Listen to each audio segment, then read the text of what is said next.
Walk into almost any emergency room in America and look at the name on the building: HCA Healthcare, Steward Healthcare, Envision, Team Health. Different names, different logos, different promises carved into stone lobbies. It looks like a competitive healthcare system.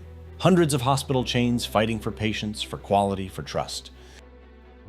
Behind that image is a single financial mechanism that controls $12 trillion of the American economy. $12 trillion. The mechanism was not designed to deliver better healthcare. It was designed to extract from institutions people cannot walk away from. And the structure behind those names is far simpler than it appears. This is the story of private equity. Not the version they teach in business school, the version your hospital bill shows you. Chapter 1. The Architecture. To understand how that happened, we have to go back to 1976. That year, 3 men, Jerome Kohlberg, Henry Kravis, and George Roberts, left Bear Stearns and founded a small investment partnership on Park Avenue. They called it KKR. Their business model was elegant in its simplicity and devastating in its consequences. They would identify a profitable company, a company with predictable cash flows and stable revenue, a hospital chain, a retail brand, a manufacturer with a century of history. Then they would buy it, not with their own money, with borrowed money, sometimes 90% borrowed, sometimes more. And here's where the system becomes interesting. The debt they used to buy the company was not placed on KKR's balance sheet. It was placed on the company they just purchased. Think about what that means. A group of investors borrows money to acquire a business. Then they hand the loan to the business itself. The acquired company is now responsible for repaying the debt that was used to buy it. Every dollar of operating profit that might have gone to hiring nurses, maintaining equipment, or reducing costs for patients now services a debt the company never agreed to take on. The investors put in 10 cents. The company owes the other 90, and it pays interest on every single cent. They called it a leveraged buyout. The leverage was not financial leverage for growth. It was leverage against the company's own future. Chapter 2. The Fee Machine. The investors collect 2 layers of compensation for this arrangement. First, a management fee, 2% of assets under management every year, regardless of performance. Second, carried interest, 20% of all profits above a threshold. They call it 2 and 20. On a $10 billion fund, the management fee alone delivers $200 million per year before a single job is saved, before a single hospital improves its patient outcomes. The private equity firm does not need the company to survive to profit.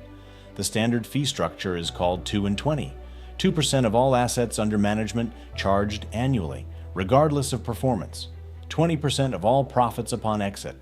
This is not a performance incentive. It is a subscription.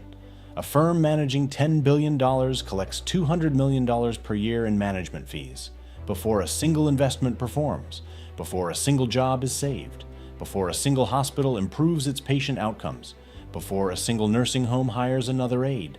$200 million every year, guaranteed. The fee machine runs whether the companies thrive or collapse. This is not a secondary detail. This is the architecture. The firm profits from managing the asset. It profits again when it sells the asset.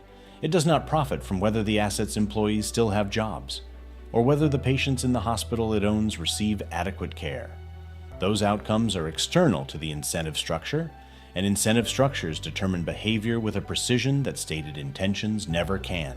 That is not a design flaw. That is the design. Chapter 3. The Hospital Test.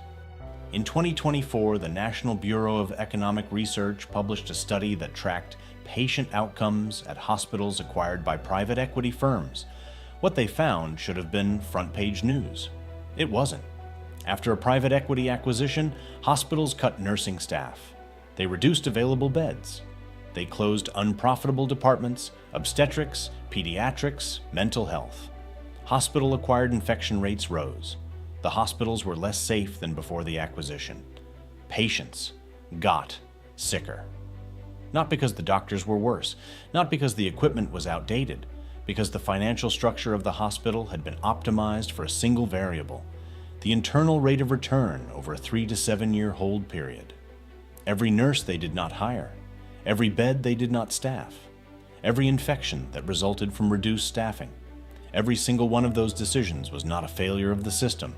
It was the system functioning exactly as designed. The debt stayed. The nurses left. Steward Healthcare. Created by the private equity firm Cerberus Capital Management. Cerberus bought a chain of Catholic hospitals in Massachusetts and then sold the land under those hospitals to a real estate investment trust. The hospitals now had to pay rent on the ground they stood on. Meanwhile, Cerberus extracted hundreds of millions in dividends. Steward filed for bankruptcy in May 2024. Hospitals across Massachusetts could not pay their suppliers. Patients were turned away. Surgeries were canceled. The investors had already taken their money out. The structure had already done what it was built to do. Chapter 4. The Apartment Trap. Healthcare was only the beginning. The same financial architecture has now been applied to the roof over your head. A residential apartment complex loaded with acquisition debt still has to house tenants. By 2025, private equity firms controlled an estimated 40% of rental housing in major American metropolitan markets. And the pattern is identical. A firm identifies an apartment complex with stable tenants and predictable rent rolls. It borrows heavily to acquire the property. The debt is placed on the property itself. And then the math begins. The building must now generate enough rent to cover the mortgage, the management fees, and the investor returns. A residential apartment complex loaded with acquisition debt still has to house tenants. The mortgage, the management fees, and the investor returns, all before a single dollar is spent on maintenance. Broken elevators, leaking roofs, mold in the walls, those are not emergencies, they are cost savings. But the rent climbs faster than wages, because the building's owner is servicing an acquisition loan rather than maintaining the property. But the rent climbs faster than wages. And here is the detail that converts this from negligence into architecture. In many markets, private equity-backed landlords were the single largest filers of eviction notices, not because tenants stopped paying, because evictions cleared the way for higher rents from new tenants. The eviction was not a last resort. It was a revenue strategy, zero risk, infinite return. Someone else's home. Cocktail beat one. Subscribe. By now the pattern should be clear. The same debt structure. The same 2 and 20 fee machine, the same optimization for return over a hold period measured in years, not decades. Hospitals, apartments, and now, the newest front in the private equity expansion, something every single human being on Earth needs every single day. Take a moment and subscribe right now. Because the next chapter is the one they are counting on you never seeing. Water grab extension. Walk into almost any kitchen in America and turn on the tap. You're probably not thinking about who owns the water, but in a growing number of American cities, the answer is a private equity firm. The model is identical. A municipality needs to upgrade its aging water infrastructure. It doesn't have the capital. A private equity-backed water utility offers to buy the system. They promise efficiency, they promise investment. And then the LBO mechanics begin. The debt is placed on the water utility. Rates go up to service the debt. Through. The specific industries change. The mechanism is identical. The debt is placed on the water utility. Rates go up to service the debt. The promised infrastructure or upgrades are deferred, because deferred maintenance is not a cost to the equity holder. It is profit deferred to the next owner and to the next generation of ratepayers. The same firm that bought the hospital, the same firm that bought the apartment complex, the same firm that bought the nursing home, now owns the water you drink. The structure behind that ownership never changes. In 1980, private equity managed roughly $5 billion in global assets. Today, that number is $12 trillion. That shift matters not in scale, but in reach. Private equity no longer operates primarily in retail. It now controls the institutions people cannot walk away from. Your hospital, your apartment, your water, your grandmother's nursing home. The specific industries change. The mechanism is identical. Chapter 6. The verdict.